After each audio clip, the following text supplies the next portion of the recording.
नमस्कार। अगर आप बीएड कर रहे हैं तो आपने प्रकृतिवाद यानी नेचुरलिज्म का नाम तो जरूर सुना होगा। ये एजुकेशन की सबसे दिलचस्प फिलॉसफीज में से एक है। तो चलिए आज इसे बिल्कुल आसान भाषा में और अच्छे से समझते हैं। चलिए शुरुआत एक बहुत ही बुनियादी सवाल से करते हैं। एक ऐसा सवाल जिस पे पूरी शिक्षा की व्यवस्था टिकी हुई है कि आखिर शिक्षा का, एजुकेशन का असली मकसद क्या है। हम बच्चों को स्कूल भेजते क्यों हैं? अब देखिए, इस सवाल का जवाब सीधा सीधा नहीं है। इसका जवाब जानने के लिए हमें थोड़ा पीछे जाना होगा, दर्शन शास्त्र यानी फिलॉसफी की दुनिया में। आप ऐसा सोचिए कि फिलॉसफी एक तरह से वो नक्शा है जो हमें बताता है कि शिक्षा की इमारत कैसी होनी चाहिए। तो ये फिलॉसफी है क्या? इसका सीधा सा मतलब है ज्ञान से प्रेम। और ये सिर्फ किताबी ज्ञान की बात नहीं है। ये जिंदगी के उन बड़े सवालों की खोज है, जैसे कि हम कौन हैं, इस दुनिया का सच क्या है और हमारा मकसद क्या है। और शिक्षा, अगर हम इसे बड़े नजरिए से देखें तो एजुकेशन सिर्फ स्कूल की डिग्री नहीं है। ये है व्यक्तित्व का संपूर्ण विकास। मतलब ये एक ऐसी प्रोसेस है जो किसी भी इंसान के जन्म से शुरू होती है और उसकी मृत्यु तक चलती रहती है। हमारी जिंदगी के हर हिस्से को अफेक्ट करती है। अच्छा, तो अब जब हमने फिलॉसफी और एजुकेशन को थोड़ा समझ लिया है तो चलिए शिक्षा के मुख्य उद्देश्य की तरफ वापस चलते हैं। और यहीं से एक बहुत बड़ी और मौलिक बहस शुरू होती है। देखिए, शिक्षा का उद्देश्य क्या हो, इसे लेकर मोटे तौर पर दो तरह की सोच है। एक है इंडिविजुअल एम्स यानी व्यक्तिगत उद्देश्य, जो कहता है कि हर इंसान की अपनी जो अनोखी क्षमताएं हैं, जो उसकी अंदरूनी शक्तियां हैं, उनका विकास होना चाहिए। और दूसरी तरफ है सोशल एम्स यानी सामाजिक उद्देश्य, जिसका मकसद है इंसान को समाज का एक यूजफुल और अच्छा सदस्य बनाना। तो सवाल यह है कि शिक्षा किसके लिए है, व्यक्ति के लिए या समाज के लिए? इस बहस में इंडिविजुअल एम्स के एक बहुत बड़े समर्थक थे सर पर्सी नन। जरा उनकी ये बात देखिए। मानव दुनिया में कुछ भी अच्छा तब तक प्रवेश नहीं करता जब तक कि वो अलग अलग पुरुषों और महिलाओं की स्वतंत्र गतिविधियों के माध्यम से ना हो। इसका मतलब बिल्कुल साफ है कि समाज की भलाई तभी होगी जब हर एक इंसान आजाद हो और अपना पूरा विकास कर सके। और बस यहीं पर व्यक्ति की इसी आज़ादी और विकास के विचार को जो फिलॉसफी सबसे ज्यादा इंपॉर्टेंस देती है वो है प्रकृतिवाद। चलिए अब देखते हैं कि नेचुरलिज्म इस बहस का क्या जवाब देता है। प्रकृतिवाद की पूरी आत्मा को रूसों के इस एक वाक्य में समझा जा सकता है। सब कुछ अच्छा है जैसा कि ये प्रकृति के रचयिता के हाथों से आता है, लेकिन मनुष्य के हाथ में सब कुछ पतित हो जाता है ना? काफी गहरा विचार। तो प्रकृतिवाद की मूल मान्यताएं क्या हैं?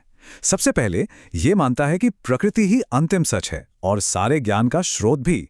इसका मेन एम है बच्चे का अपनी रफ्तार से, बिना किसी बाहरी दबाव के विकास। ये कहता है कि शिक्षा बच्चे के स्वभाव के अनुसार होनी चाहिए। और सबसे जरूरी बात, हमारी इंद्रियां, हमारे सेंसेस ही सीखने के दरवाजे हैं और अनुभव से बड़ा कोई शिक्षक नहीं होता। ठीक है, ये तो हुई थ्योरी की बात। अब इस सिद्धांत को जरा प्रैक्टिस में लाकर देखते हैं। चलिए कल्पना करते हैं कि एक प्रकृतिवादी क्लासरूम असल में दिखता कैसा है। तो एक प्रकृतिवादी क्लासरूम का हीरो कौन है? बच्चा। यहाँ पर हर चीज, करिकुलम हो, पढ़ाने का तरीका हो या पूरा माहौल हो, सब कुछ बच्चे के इर्द गिर्द घूमता है, न कि टीचर या किताबों के। और इसी कमाल के आइडिया को हम बाल केंद्रित शिक्षा या चाइल्ड सेंटर्ड एजुकेशन कहते हैं। तो फिर बच्चे सीखते कैसे हैं? प्रकृतिवादी कहते हैं कि बच्चे सीखते हैं सीधे अनुभव से, किताबों से रट्टा मारकर नहीं। वो सीखते हैं जब वो प्राकृतिक माहौल से जुड़ते हैं। और सबसे ज्यादा जोर दिया जाता है करके सीखने पर, यानी लर्निंग बाय डूइंग पर। मतलब ज्ञान थोपा नहीं जाता, उसे बच्चा खुद खोजता है। अब सवाल ये उठता है कि अगर बच्चा सब कुछ खुद करेगा तो फिर टीचर का क्या काम है? प्रकृतिवाद कहता है कि टीचर एक डायरेक्टर की तरह है, एक्टर की तरह नहीं। उसका काम है मंच तैयार करना, सीखने का एक सही माहौल बनाना और फिर बच्चे को खुद अपना किरदार निभाने देना। वो सिर्फ एक ऑब्जर्वर है, एक फैसिलिटेटर है जो जरूरत पड़ने पर बस थोड़ी सी मदद करता है। और अनुशासन का क्या? यहां का नारा है मुक्त अनुशासन। अब इसका मतलब ये बिल्कुल नहीं कि कोई नियम कानून नहीं है, बल्कि इसका मतलब है कि अनुशासन बाहरी सजा से नहीं आता, वो कामों के प्राकृतिक नतीजों से आता है। जैसे अगर कोई बच्चा आग को छुएगा तो उसका हाथ जलेगा। यही प्राकृतिक परिणाम है और यही सबसे बड़ी सीख और अनुशासन है। इसे एक बहुत ही सरल उदाहरण से समझते हैं। मान लीजिए एक बच्चे को वनस्पति विज्ञान यानी बॉटनी सीखनी है, तो वो किताब में एक पौधे का चित्र देखकर नहीं सीखेगा। नहीं, वो एक बीज लगाएगा, उसे पानी देगा और बगीचे में अपनी आंखों के सामने उस बीज को एक पौधे में बदलते हुए देखेगा। यही है असली सीखना, यही है प्रकृतिवाद।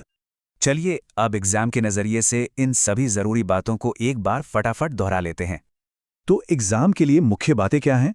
पहली, प्रकृति का अनुसरण करें, क्योंकि प्रकृति ही सबसे बड़ी शिक्षक है। दूसरी, बाल केंद्रित शिक्षा, यानी बच्चे का स्वभाव और उसकी रुचियां सबसे ऊपर हैं।